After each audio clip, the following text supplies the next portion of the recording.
We have a rather controversial subject this morning, and I believe that it has practical value at the present time when the world seems to be filled with anxieties. In the Bhagavad Gita, it is stated that the mind is the slayer of the real.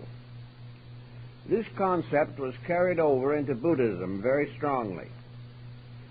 And the entire problem in Buddhist philosophy is founded upon the need for a complete reorganization of the relationship of the human being to his own mind. So in the light of that, we will begin a study which perhaps is not entirely orthodox Hinduism. I'm not sure that it's orthodox anything, but it's the way it looks at the moment, and we'll share it with you. Actually, the human mind creates most of the situations with which we are faced. Our civilization is a product of mind. Science, culture, art, music, literature, all these arise in the human mind. The mind is an incredible instrument, and we cannot for a moment discount its contributions. But when we sum them all up, we realize that the mind has certain deficiencies, that the mind is a useful servant. It is an accountant and a bookkeeper, a financial expert, all these things. But it is not able to guide its own course toward truth. Truth and mind have been at points of difference for a very long time. Mind leads to things as they are. And if we are willing to accept things as they are, as truth, then we may declare ourselves to be mentalists. But the question remains, are these things which are now so familiar to us actually true? This seems to be a point in which the Stoics and the Cynics would differ from the existentialists of today. Let us then ask ourselves, what is the principal predicament that faces us? Well, one of the very prime answers to that is difference of opinion. You can go up and down the world, and you will find that each individual has certain opinions of his own, and he is far more concerned with sustaining these opinions than he is in the search for truth. Of course, this matter is passed over lightly, because to each individual, his own opinion is the truth. But there's something wrong with the concept, because if each person's opinion is the truth, the confusion is worse confounded. There is no possible way of organizing these innumerable differences in religion, philosophy, science, and all the arts, in history, geography, politics, all these things. Differences of opinion are innumerable. All this points out another very interesting possibility. All these arise in the mind. And if the mind is continually breeding differences forever, and is in conflict with its own particular productions, so that the mind of one fights the mind of another, then there's something that needs further consideration concerning the place of the mind in the history of the world. I think it is safe to say that at the present time, most of the present muddle is mental. Some persons, many, are frightened to death, and fear in itself, anxieties, arise in the mind. Other persons are quite certain that everything is being done badly. This is a conviction in their own minds, and is opposed to similar but opposite convictions in other minds. The mind also predicts the future, filling us all with further fear and discontent. Projecting our present thinking, we come to some very sad and doleful possibilities lying ahead. Also, the mind tells us what success is, what it requires, and how we should approach it. The mind strengthens ambitions and gives techniques for the advancement of personal ends. The mind also is a great salesman. It is a governor in its own right, and the mind, under one body or another, sits in every chair of government in the world. All things are governed by the mind through the minds of governors. So this mind gets to be a pretty important factor in existence, possibly the most important to an embodied world. Now, if there is any question as to the validity of the mind, then we should begin to give consideration to the mental equipment and how we are supposed to use it. One of the points that Marcus Aurelius makes in his Meditations is that the most useful contribution mind can make is long-range planning. Whenever a person performs an action, no matter how simple or complicated the single action may be, it must have a consequence. And the moment the action is performed, the consequence should be considered. Now, this is completely contrary to present policy. Today, we think in terms of do as we please now, and the devil take the hindermost. We make no long-range study of our problems, and we perform whatever action is convenient, comfortable, or pleasant at the moment, with no consideration of the place of this action in the common action of mankind. So Marcus Aurelius was quite correct when he pointed out that almost everything we do has consequences, and the individual performing an action should be sufficiently intelligent to consider the consequence even before he performs the action. And if the consequence of the action is obviously wrong, he will not perform that action. If this was applied to present world conditions, things would be practically solved, because everything that we do is in terms of immediate profit or immediate satisfaction or immediate comfort. The consequences are given no consideration at all. The present lack of basic environmental utilities is a proof of this. The problem of food is a proof of short-sightedness and indifference to consequences. Almost all ecological difficulties arise from immediate waste without thought. So everywhere the person is not using the mind as it should be used. He is allowing the mind to devote itself largely to pleasing and fulfilling the ambitions of its owner. This was not the original use of mind. It was not created for this purpose. It was a guide, but it has become an employment by means of which we fulfill our appetites.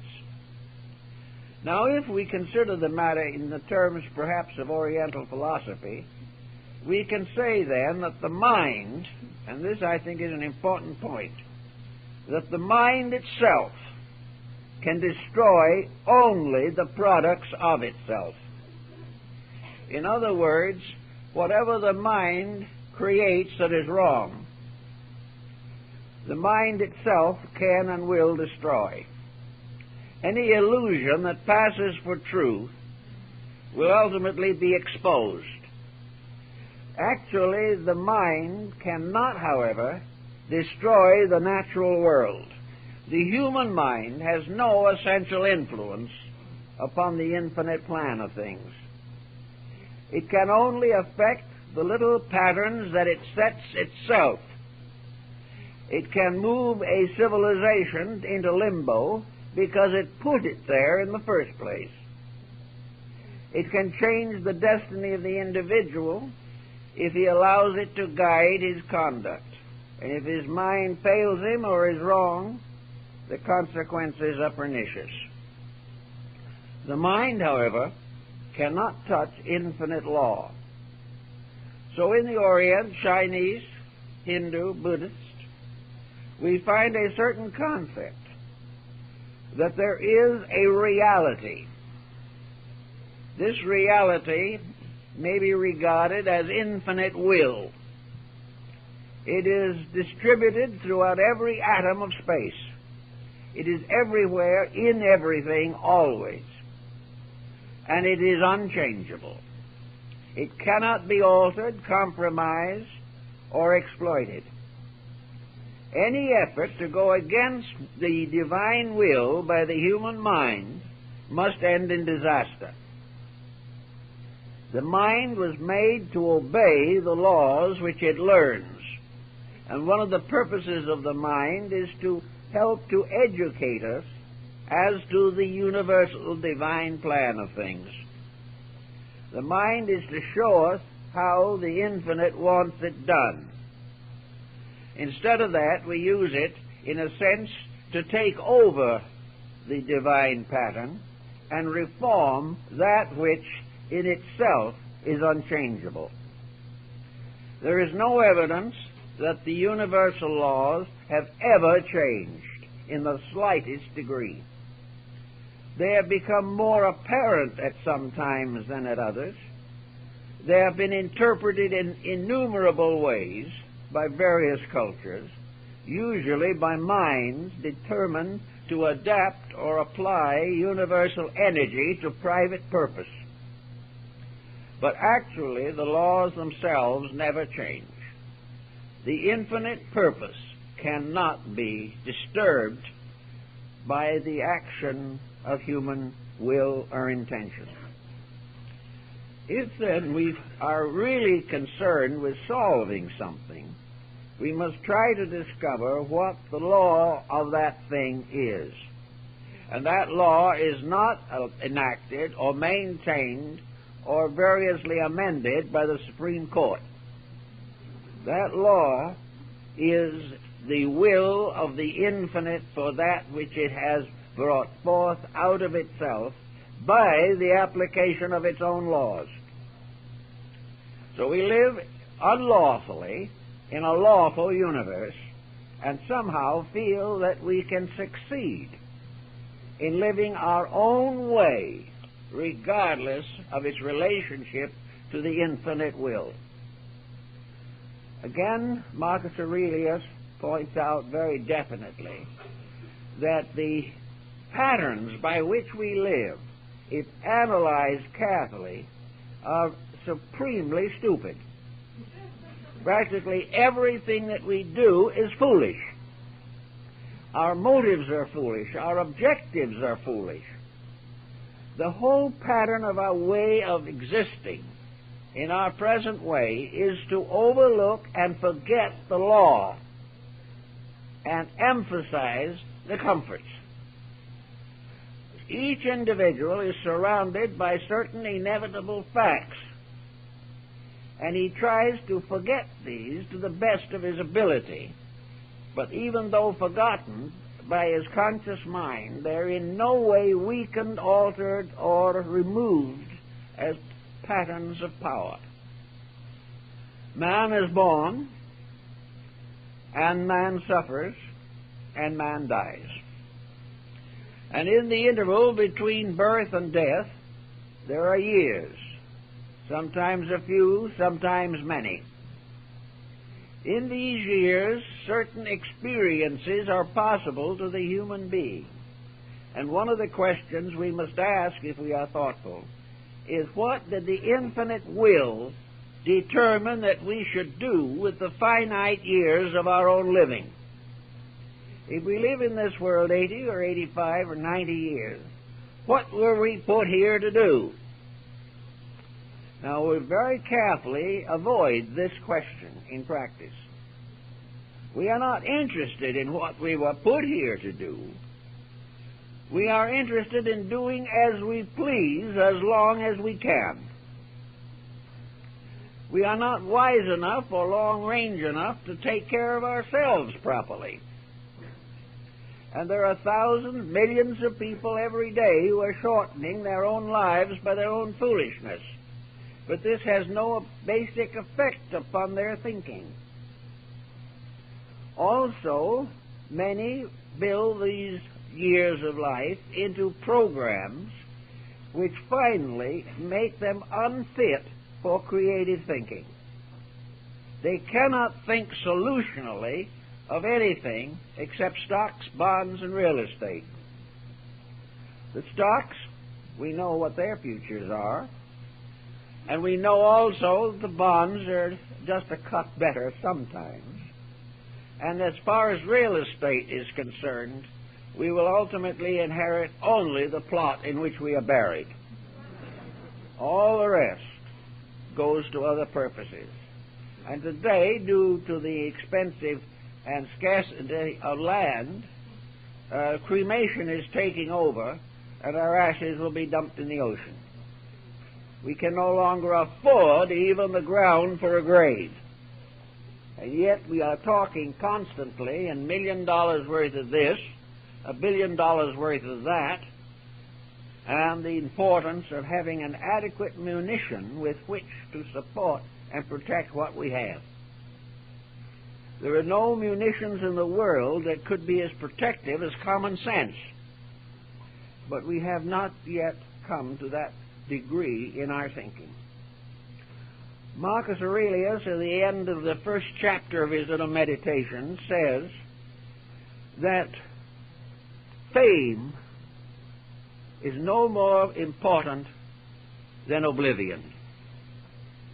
Because if it is true that we depart from here, any reputation that we may leave behind has no value for us after we are gone.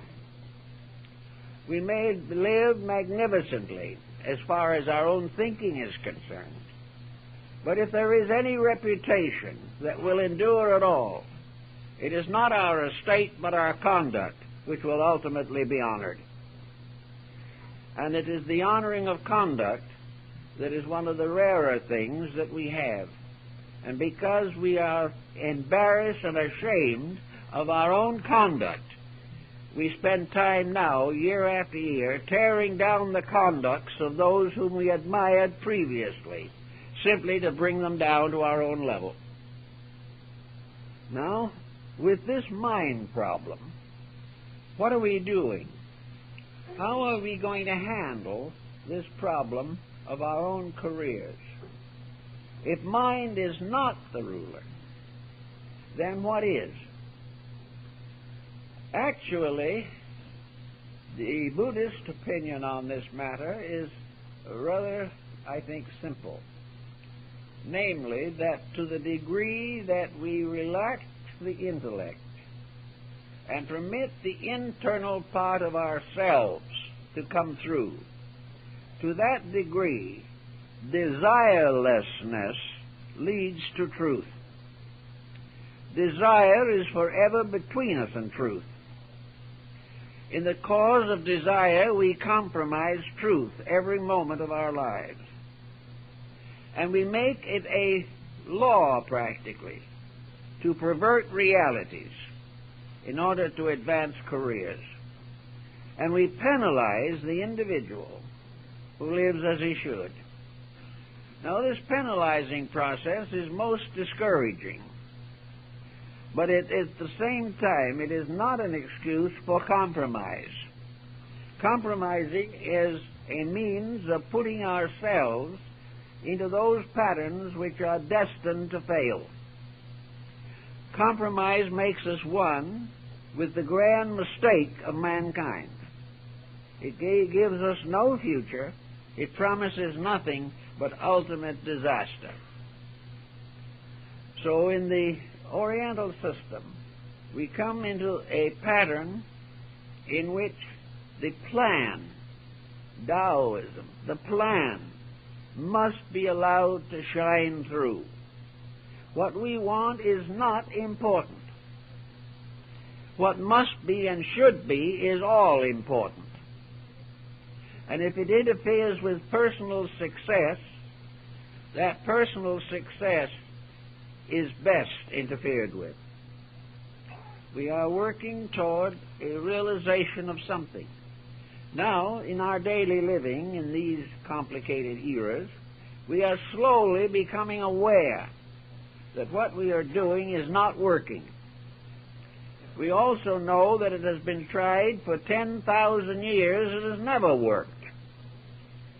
And how a person can call themselves a thinker or a scientist or an executive and continue to make the same mistakes that all of his kind have made since the dawn of time is difficult to understand.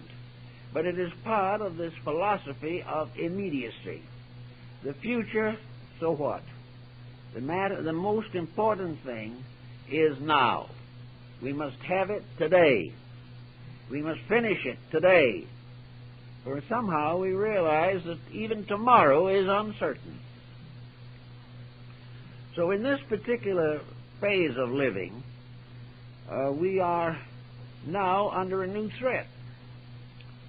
A few years ago, the atomic bomb was exploded for the first time. And for all intent and purposes, that explosion, or those explosions, at Hiroshima and Nagasaki, were the end of human complacency. From that time on, fear began to develop within the human being.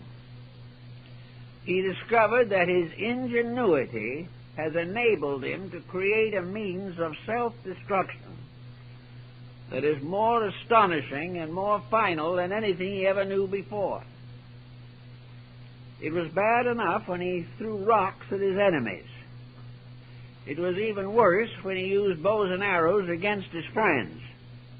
But now, the imminent development of a means of universal destruction has caused a great deal of fear. Now, fear is a negative emotion. It is something that in itself is comparatively worthless. Fear perhaps gives us some protection against extreme foolishness. But as a means of solving our problems, it is of no importance. But fear is there. But fear is not leading us to correct the cause.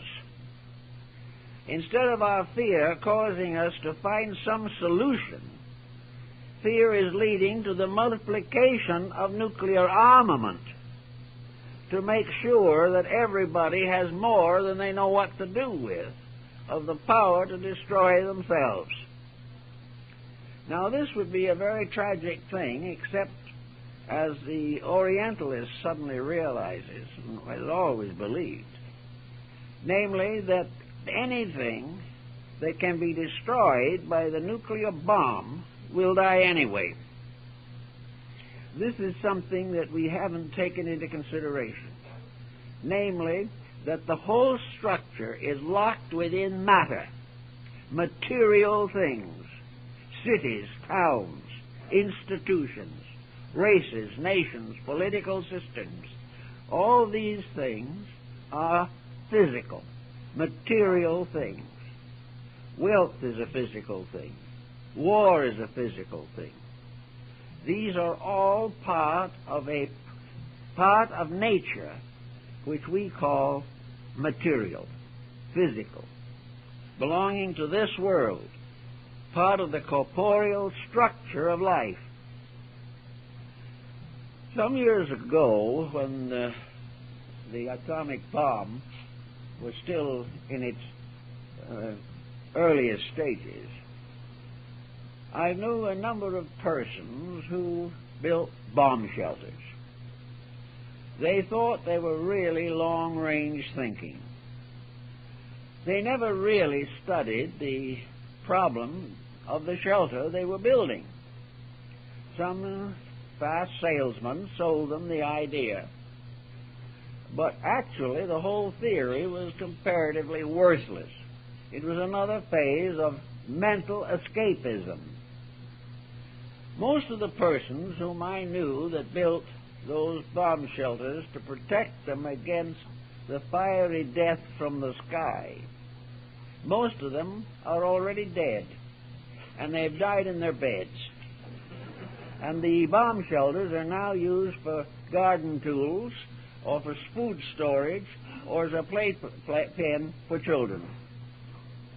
The fear had no effect upon the life expectancy of those people.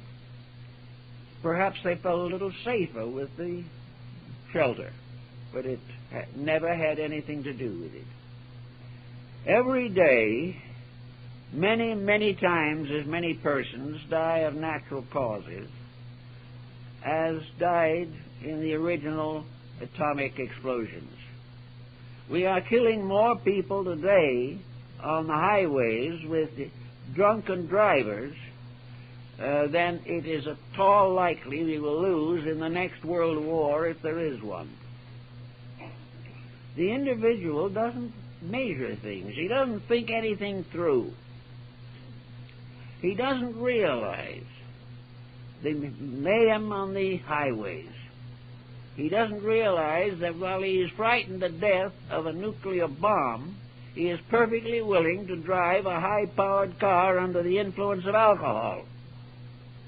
He doesn't fear to kill himself by drink, but the idea that it might happen from the bomb touches him to the very soul of his nature. Here again, we are in the face of the Oriental point of view. Anything that happens in the material world is subject to the function of man's mortal mind. The only way he can get away from his difficulties in this world is to properly educate his mind. And the only way he can educate his mind correctly is to train it to recognize that there is something in the universe more important than mind. Mind has to take a secondary relationship with life. While it is primary, we will be in trouble forever. Mind, therefore, in a sense, stands between each of us and the realities which could bring us security and happiness. Mind has set up a conspiracy. It has set up a vast organization of ulterior motives. It has turned us in from the very depths of speculation and monetary fantasy into the complete waste of time in front of a television set. These things indicate a mind gone to seed, or perhaps we should say a mind that never got even as far as a seed in the life of the average owner. So while we sit around desponding over things, we have within our cranium a small cell that seems to be continually selling us out, making life more meaningless, more dangerous, more destructive than ever before in history. And yet people, all in all, are good. People are kindly. They want to do the right thing. Most individuals will do anything that seems to be right as long as it doesn't consequently result in too much loss for himself. But good-hearted, in an emergency, they come forward like heroes. Someone in trouble, there's always someone there to help.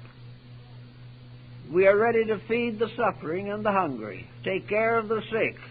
Individually, the human beings are good, but they are under a mental collective pattern that has been bestowed upon them by their ancestors and supported by their education, and apparently made necessary by competitive economic policies. And under these, the individual sells out his birthright. He completely fails to recognize that he has responsibilities for the use of his mental equipment. The Oriental, trying to figure out just how to handle this situation, has finally come to the conclusion that about the best thing to do is to detach oneself from the confusion of worldliness. But this doesn't really work too well either, because when we walk out of worldliness, we move into the mountains somewhere and build a cabin, we fail to realize that we take the worldliness with us into that cabin because it is in ourselves. So we then begin to suffer various privations for principles. We deny ourselves common comforts and develop a whole negative system of mental frustrations which solve nothing either. The mind has just settled in on us like a real tyrant. It has become an obsessor of our lives and values. Also, it has dominated us very largely by stimulating fear. It, of course, also attacks and undermines the other basic freedoms of human life, but fear makes it impossible for us to change our ways. Fear causes us to believe that change may be more painful than what we have. Fear is also exploited by those who wish us to remain as we are. And fear in our personal lives stands between us and the major decisions that would help us to solve our problems. We all need a mental overhaul, and for a time it was hoped that psychology would give it to us. But psychology has not been dedicated to the solution of mental problems. It has rather become a kind of justification for mental attitudes that are wrong but generally accepted. We are still very much in the same condition. The mind continues to slay the realities of life. Now, is there any way out of this particular situation? Yes, there probably is a way out. But it's a way out that appears to be forced upon us by an aggrieved providence. Look out into space, and we are now beginning to fill space with menace. Once we regarded space as a kind of dome, and over the top of it was heaven, with angels and the divine Trinity and the sources of life. Today we are talking about black holes which swallow up the cosmic system. And we have science fiction to support this, and we have some tremendous motion pictures to prove that the universe hates us heartily and was hardly able to wait till it can eliminate us. Nearly all visitors from other planets are assumed to be dangerous, or if they are not dangerous, they are strange, mysterious-looking things that do not appear as though they would be much competition. Actually, we are afraid of space. We are afraid of everything.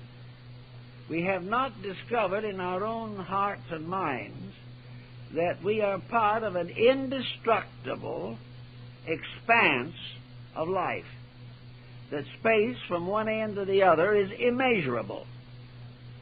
It is all suspended from powers inconceivable. It functions by laws immutable. This mysterious thing that we call space goes on through light years and light ages.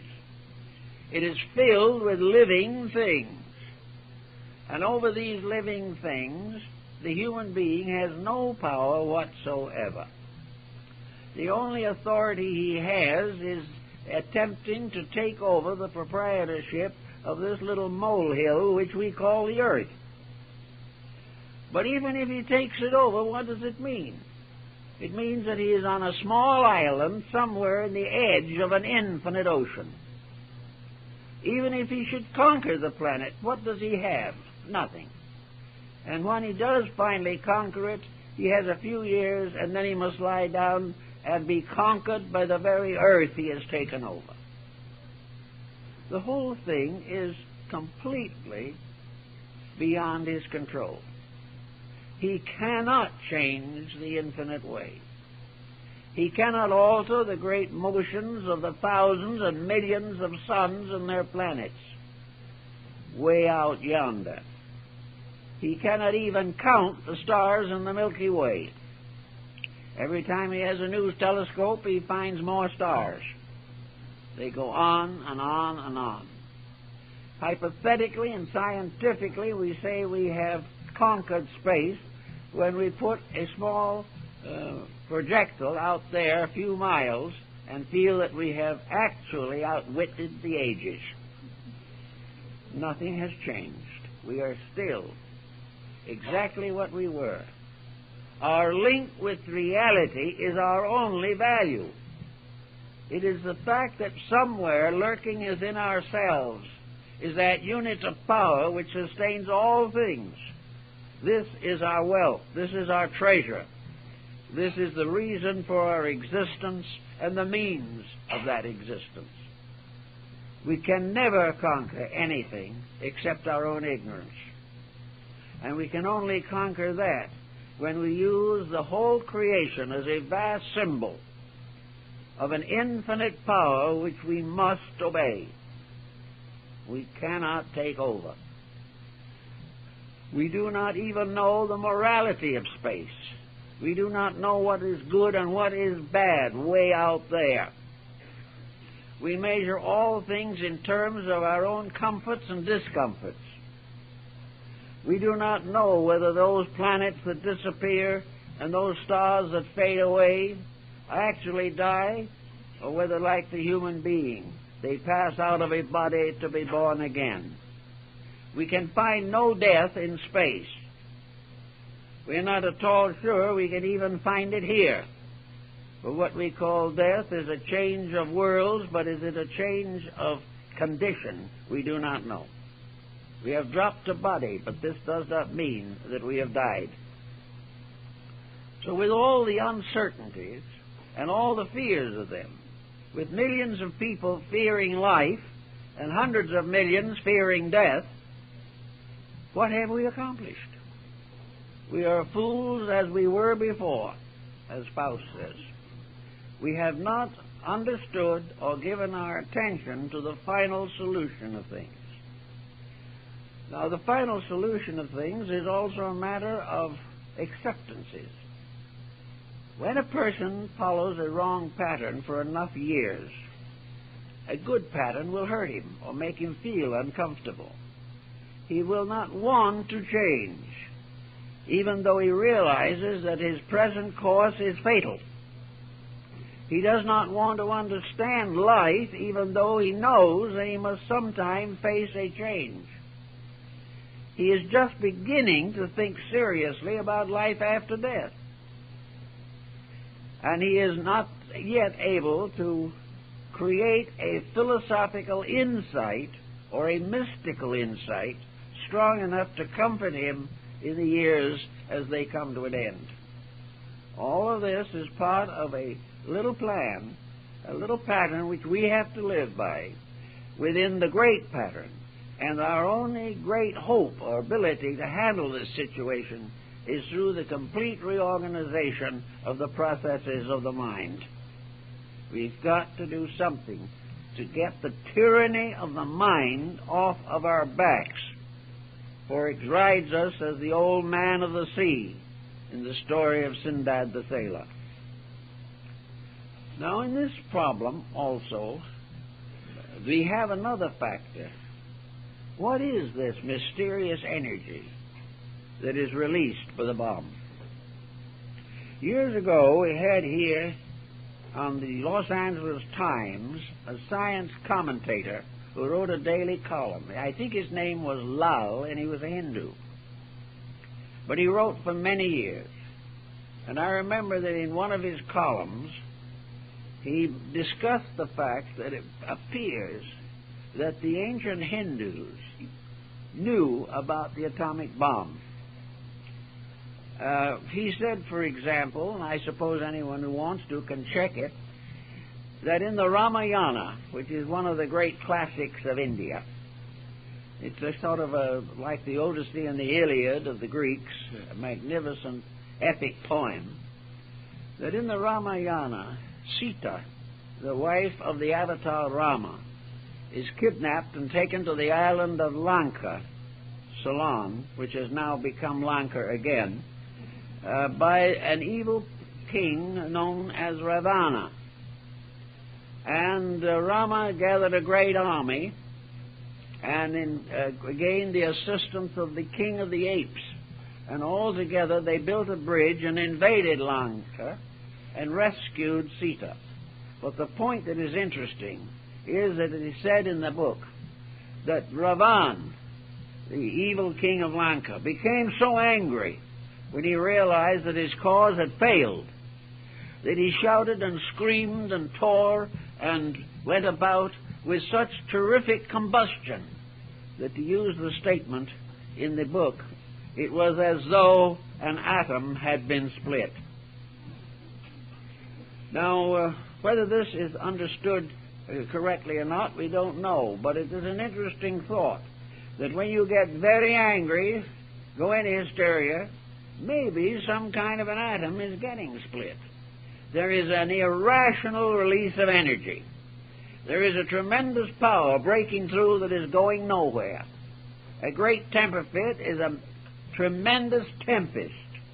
Perhaps it is an atomic bomb to the physical body.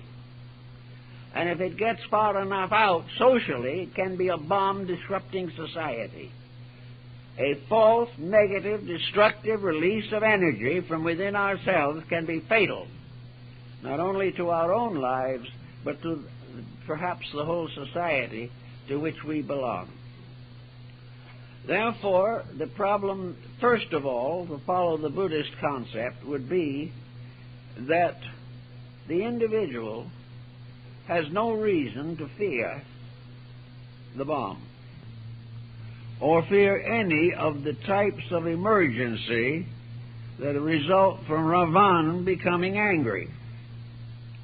Actually, there is no essential difference. Emergency that result from Ravan becoming angry. Actually, there is no essential difference. All things that exist will be dissipated. Each living thing without a bomb will depart in its proper time. And according to the Buddhist concept of life, these departures are simply not important. It is not important to live long or to die young. It is important to gain growth, to unfold the inner potentials of life, and to make proper use of energy allotment for an embodiment. And when that embodiment is finished, the information, the soul power that has been gained is built into a permanent being, and there it remains to contribute to the ultimate perfection of all that lives. Therefore, regardless of anything, if human beings wish to destroy themselves, they cannot even succeed in that, because the only thing they can destroy is the physical body, and they're going to lose that anyway. Now, it may be an uncomfortable way of losing it. It may be a difficult and dangerous way, but so it is a difficult and dangerous way when a plane comes down. It is a dangerous and difficult way when a great explosion causes a building to collapse. It is a long and difficult way when some wasting ailment remains slowly destroying life. All these things are difficult, but the essential principle of all life is growth. To learn, to know, to do, to be, and to develop internal resource. And the less we think about our own immortality, the more the fact of its necessity will be forced on us. We will be made to face these things simply because we have refused to consider them constructively when we were in good health. When the world was at peace, temporarily at least, we did not have sense enough to protect the peace. When the individual had a moment of rest from pressures, he didn't have the sense to rest. He kept on wasting energy, time, and life, and it finally catches up with him. Civilizations waste the opportunity to grow. Great cultural systems fade away because they are not sustained by the people who need them most. So nature continues its own quiet course. And this little planet on which we live will continue. Man will not destroy his planet. But he will finally learn that it is absolutely necessary to live here according to universal law and not according to personal whimsy. It will be necessary for him to gain a certain insight and realize that he is a servant of a power that he must obey. Within a certain range, he has the power of individual choice. He can choose to do certain things. He has ample opportunity for constructive pleasures. He can accomplish many wonderful, wonderful things within the pattern of law, but it must be in a lawful pattern. In the story of Buddha, perhaps one of the most interesting and important incidents, of course, is the Great Enlightenment. The illumination of Buddha under the Bo tree is described in the sacred scriptures as an almost inconceivable vision. But nearly all great religions have such visions in connection with their great spiritual leaders. With Buddha, the earth opened. Beings arose from the deep. From the sky descended hordes of divine beings from the 10 regions of space. Every type of thing was revealed in an enormous burst of light. And in the midst of it, the aspirant, the ascetic Gautama, remained quietly at peace, surrounded by a bedlam, a tremendous explosion that shook the earth to its foundations. For it was said that fountains in cities 1,000 miles away reversed their courses. The oceans retreated. The rivers ceased to flow. The mountains trembled and fell. And in all, it sounds very much as though the bomb had been set off. Is it possible, and here I can't really speak for Buddha, and he might not agree with me, it's always possible, but does this story tell us of what you might call a nuclear fission on the positive side of life? Is there a tremendous potential of divinity locked in things? Can the fission or nuclear action result in a release of a complete cosmic power, a power that can be beneficial?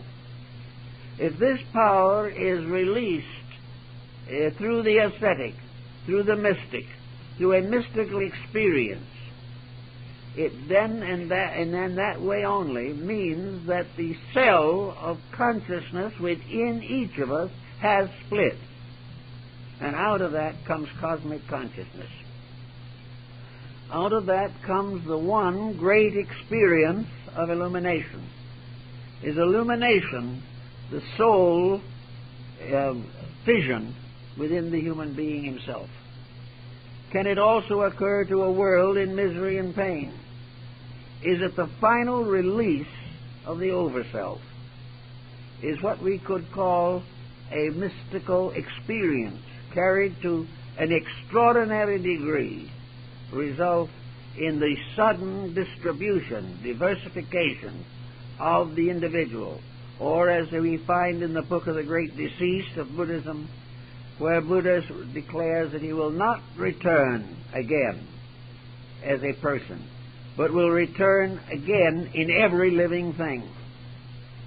This could be the result of a self absolutely abstracted, turned into an immeasurable number of vital factors which take up their abode in everything that lives. Is this not the possible explanation also of the statement of Paul, Christ in you, the hope of glory? Is this Christ in you, or the Buddha in us, or you, actually the infinite diffusion of consciousness? Is it possibly the actual vision of the cosmic cell at the root of our own individual existence? If so, then it can become and should be the most powerful religious experience of which the human being is capable. It may result in the complete dissolution of the personality. In fact, it is well known, possible, in the Oriental systems, that the personality is gradually disseminated throughout all living things. Is it possible that evolution is the gradual fission of a cell of consciousness within each evolving creature? Does each creature have locked within itself the infinite power of the complete existence in the universe? Are we bound to the universe by a cell in ourselves that can expand and become even more wonderful and remarkable than any nuclear fission we can imagine, but a great fission in the term of constructive spiritual integrity, that suddenly the individual's consciousness becomes diffused through all living creatures everywhere? That this is the final renunciation. This is the fulfillment of the ultimate Buddha obligation, namely, that the power of enlightenment shall pass from the individual to become part of the consciousness of everything that lives. This is a thought that in passing might be a rather intriguing one. We know the mystical experiences are recorded and mentioned in a great many books, in a great many different systems of religion. We know that we have evidence that at a certain point in the life of the individual under discipline, there comes a power or ability to transcend the factor of self. Is it therefore the factor of self that stands between each of us and our own universality? Is it the factor of self by which we lock ourselves into the personalities which we know? And is there any ultimate salvation for the self-centeredness within us? What is this self? Buddha says it is an aggregate. It is the result of the sensory perceptions and the mental coordinator. The self is therefore not a being, but a focal point. And that this focal point stands in deadly interval between us and our real inner realities. That this focal point has become what we like to call the ego. And it is the basis of the egoism or egotism in ourselves. It is this focal point which enables us to sense ourselves as separate beings, that we are divided one from the other, that each one has this selfness in it. And this selfness is, of course, the aggregate of experience over many lives, built into a pattern which we might call an individuality, by which we separate ourselves from all other individuals. As long as this separateness continues, is our divine nature able to manifest itself.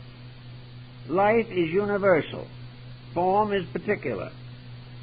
That we should live in a body makes us a separate being. If we transcend that body, either through consciousness or through evolution, then we are moving toward union. All evolution is the binding up of the wounds of separateness. All evolution is our own life expanding more and more and including more and more of the life around us. Sometime each individual must include every living thing within the area and aura of his own insights. Sometime we will know how other creatures feel, and we will know how other people think. We will experience it, not through the strange insecurity of words and things of this nature, but because the gradual unfoldment, expansion of the inner life, which is a kind of gradual nuclear fission, will come finally to carry light to the furthest parts of existence, and with that light our own comprehending power, the power of the individual to escape from the isolation of selfness into the greater union of common insights and common understanding. It is only when this insight increases and expands that we can possibly hope to solve the political problems of society.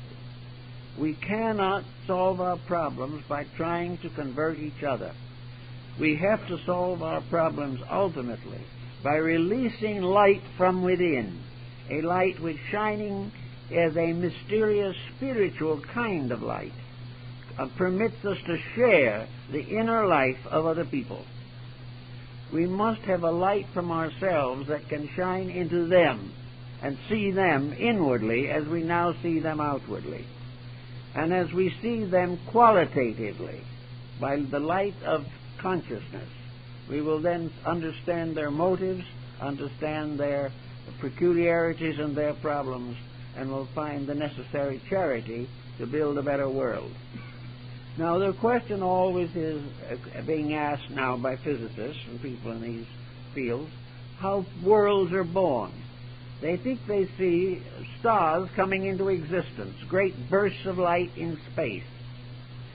Do planets and stars come into existence as a result of division, a nuclear fission, in which a tiny cell, less than a mustard seed, suddenly releases within it a power greater than the human being can comprehend?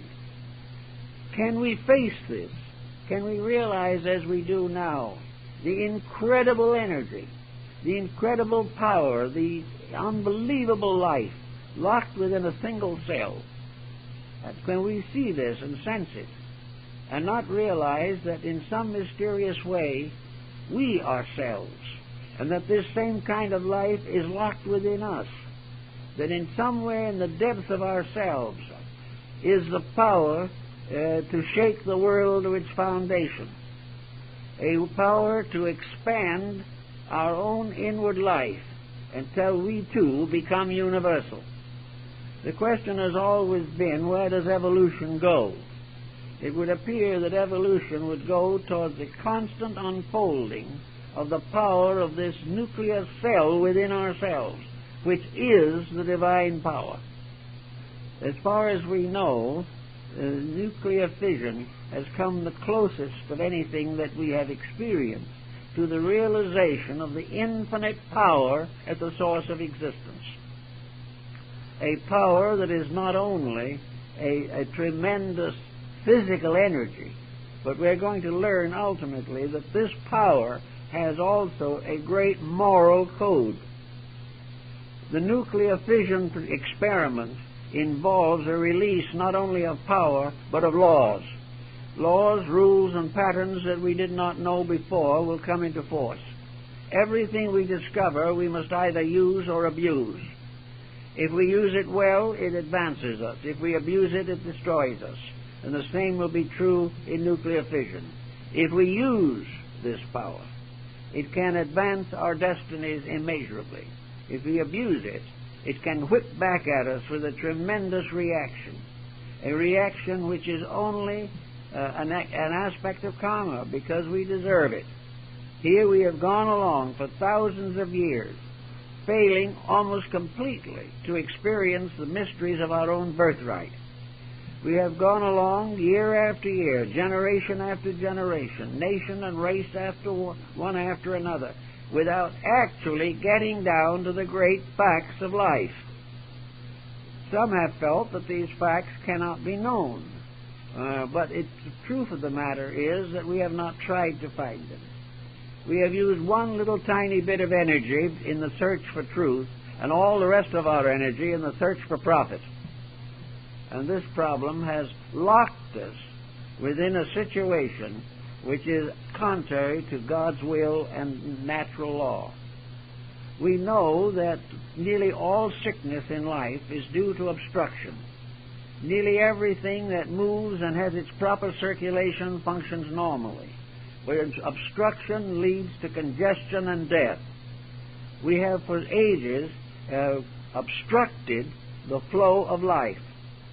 We have failed to use the potential that we have for the good of ourselves and others. We have settled down to the assumption that life in us is simply an energy by which we can create physical things. It is the power to hit the nail with the hammer, and that's all. We have never realized that the skills that we have and the intricate nervous structure that we possess, that all these different powers and others unknown and unconsidered at the moment, all of these point to the fact that there is a potential in man that is inconceivable. There is a potential that nothing has as yet really attempted to understand. Even our theologies have not gone far enough to teach us these mysteries. We do not know what to do with the life we have, and we therefore waste it. Religion and philosophy can help us, but they cannot compensate for the fact that we do not apply in daily living the rules and principles that would make life unfold. In other words, the cell in us, whatever it may be, grows and is willing to grow and can grow and takes advantage of every step forward. And the more we become thoughtful, careful, wise, and gentle people, the more this inner life expands, until finally this ultimate expansion is the great mysterious illumination seen in the Buddhist patterns and mandalas. It is the gradual expansion of an inconceivable light within ourselves, a light that we all possess, a light that is also our life, for without it we could not live. And because we are alive, and because everything in the universe is alive, this tremendous power can be released. And the power that is released in an atom is only symbolical of the power that can be released in the human heart, in the human soul. And not only is it something that starts so small you can't even see it, but goes to become a great tree, so in man himself, while the beginnings of this process may be invisible, the greater part of it shines through the magnetic fields of the body, and in the course of ages, the individual becomes a great luminous center in this galaxy of ours with which we are so deeply concerned today. If, as the result of our being faced, as we are now, with this decision, with armament on everybody's mind, with the money we need to live being used to make forms of destruction, as this goes on, and we try to figure how security can be achieved by mutual destruction, it must come to our realization that there has to be a better way. We are not going to disobey the laws of nature, and if from outside, somewhere in space, our planet is suddenly seen to have a little red spot on it somewhere, it means we have set off another bomb. But we will not destroy the planet. We cannot destroy anything that lives. We cannot destroy life by physical means, even though that means the nuclear fission. The only thing we can do with it is to cast that life out of body, We can destroy its bodies. We can destroy its cities. We can destroy its industries and its arts and its sciences. But we cannot destroy the life that is within any living thing. Even the sparrow cannot die, but it can become unembodied. And if through nuclear warfare it becomes true that many people will be forced out of this life, not one of them is dead. There is no death. There is only a change of worlds. We are all faced constantly with the challenge of this change.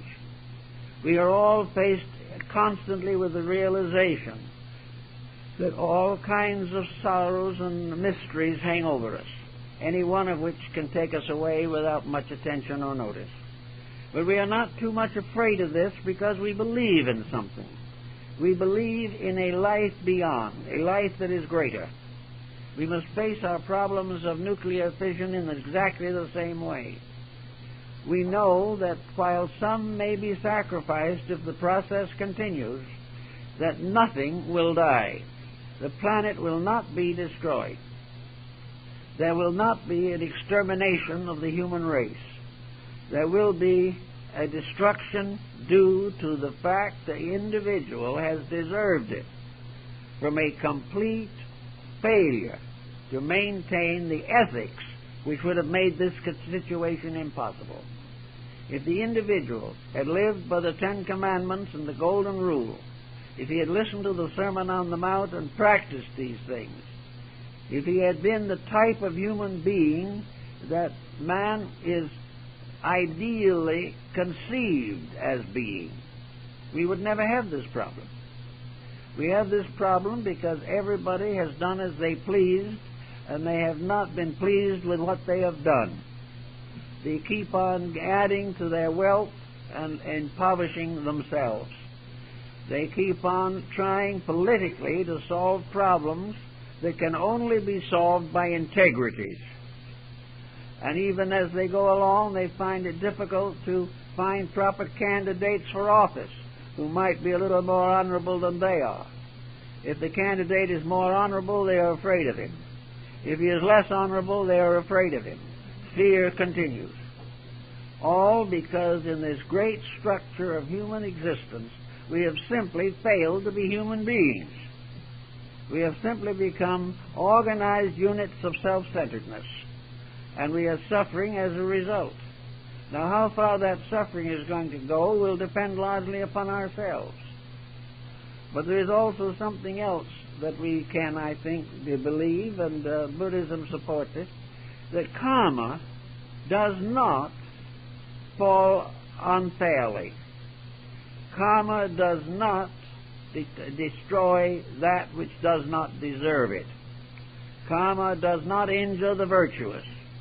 Now, there are two explanations for this.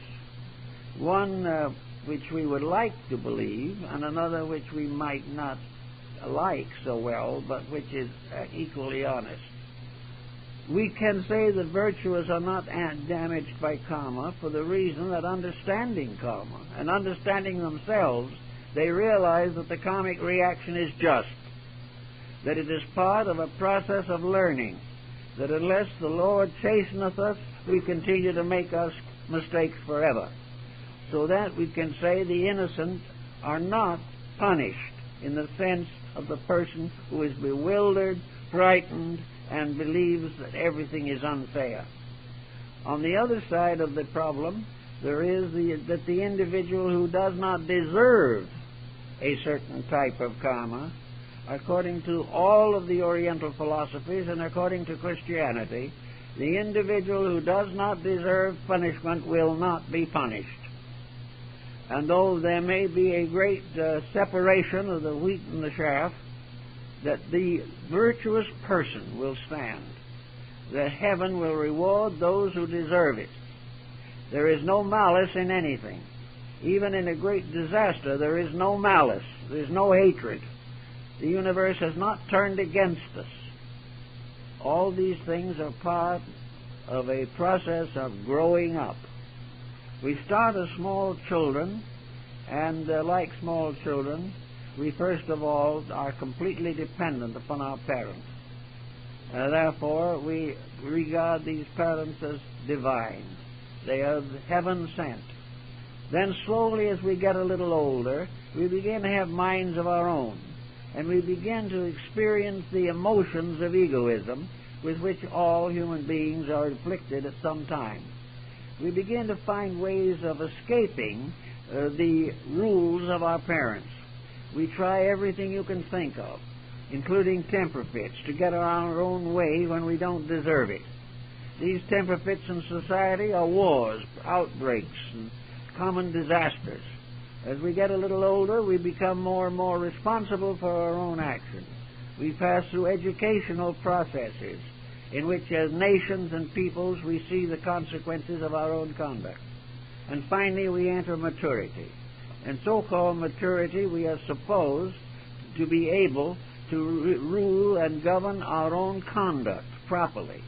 We become responsible for our own actions. Maturity is not simply the right to go to X movies. Maturity is the right to live and to think on the level of integrities. But many persons do not take this. Young people growing up become more and more ambition-bound. They become servants of their appetites and emotions. They start going into responsibilities they are not prepared for. They try to raise families without the consciousness and dedication and sense of responsibility necessary to proper parenthood. So all the way along, these individuals are not growing as they should. Nothing is helping them to grow. Really, the parents are not able to handle the situation. The religious groups are no longer sufficiently authoritative. Education has failed utterly. And for most purposes, the professions and higher forms of intellectualism are a complete dead loss. Nothing has been done to help these young people to expand the divine quotient in themselves. They are not releasing the values that they have. They are blocking that release. And gradually this blocking takes over until they lose the power to release these powers. And as a result, drift through life to the end, and usually end dissatisfied, frustrated, and frightened. Now, human beings were built for some better destiny than this. There is a reason for us, and it would seem that the real reason is that we must attain our own integrity in life. Somewhere in the future in front of us are responsibilities, opportunities, privileges, and cosmic relationships far beyond anything we can even imagine at the present time. We are going somewhere, and we must try to prepare for that journey. Now, if we are going somewhere, we come back to Marcus Aurelius. For according to Marcus Aurelius, when we start a journey, we must decide where we are going.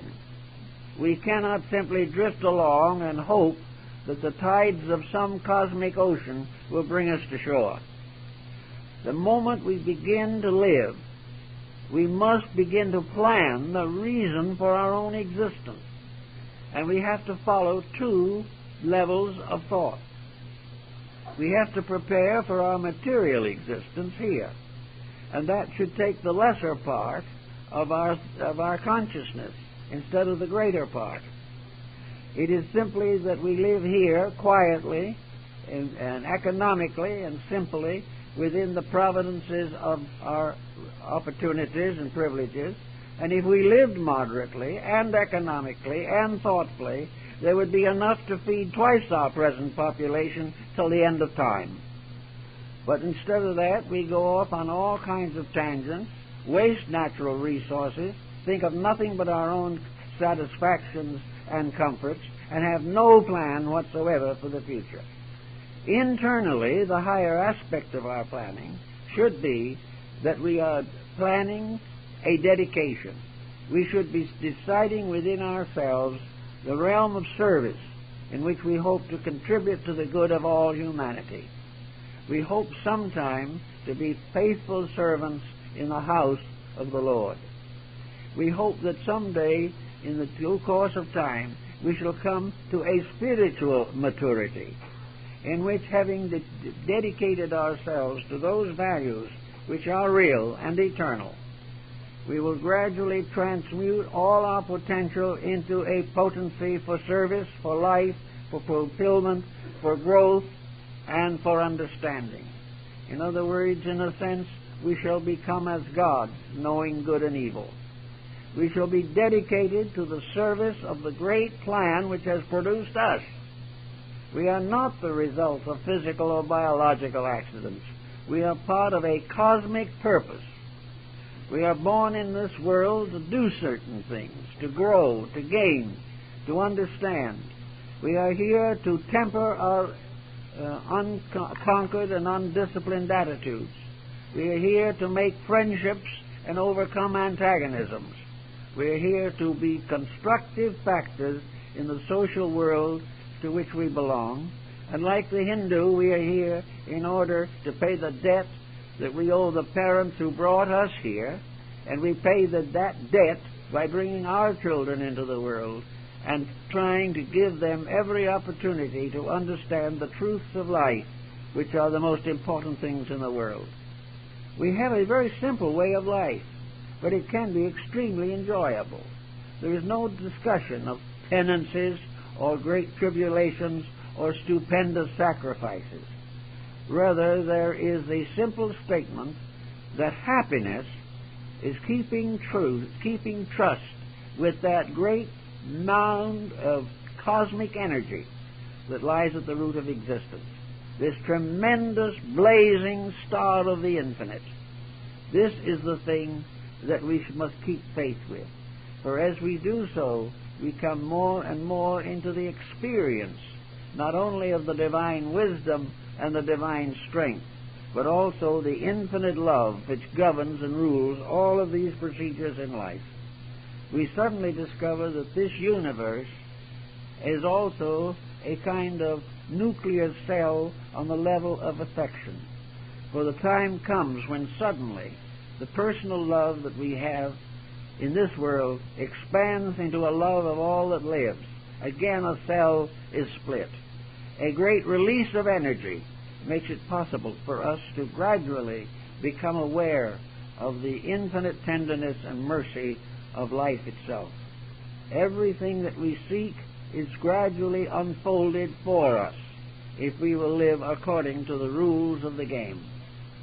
And it is quite conceivable, to me at least, that the infinite that we are seeking lies locked within ourselves, and that a fission taking place results in a gradual release of a tremendous force, that there is more force locked within each of us than was taken to build the planet, that each of us is a tremendous center, and if one little nucleus structure in nature can produce the atomic bomb or nuclear bomb, then certainly the consciousness cell in ourselves is limitless. It goes on and on and on. There is no end to its growth. There is no end to the mechanisms that it can motivate. There is no end to the sensory perceptions unknown to us today, which can be sustained and carried and energized by this unit of complete divine force within ourselves. I know that words with this type of thing are extremely difficult. We can't say anything the way we would like to, because the words just do not seem to be available. But perhaps something of the thought can be carried over, namely, that each of us has locked within him an infinite potential for good, an infinite power to grow, and an infinite ability to become a completely cosmic creative power, so that if the time should come, perhaps one day or another, we shall be transformed into suns, and then we shall have planets around us. Then we will be transformed into stars and become part of the great hierarchies of existence, and on and on and on, until at last we become one, completely one, with the great illuminator, the tremendous power that is the source of all things. And that union is not going to be a dissolution. It is not going to be the person drowned in the infinite. It rather will be a person rescued from drowning in himself and given the power and skill and energy and understanding and insight to be part of the great hierarchy of powers that populates the firmament, that goes on forever. Man goes on forever, becoming a little wiser all the time. And if he takes the adversities that he faces in the proper way and grows from them, he will find this tremendous release from within himself, leading him on to the end for which he was appointed. Just what that end is going to be, we do not know, for it rests forever in the infinite itself. But we know that it is the greatest good, and we know that this end is also the perfection of wisdom and the perfection of love, transcending anything that we can know in this world. Well, I guess that's it.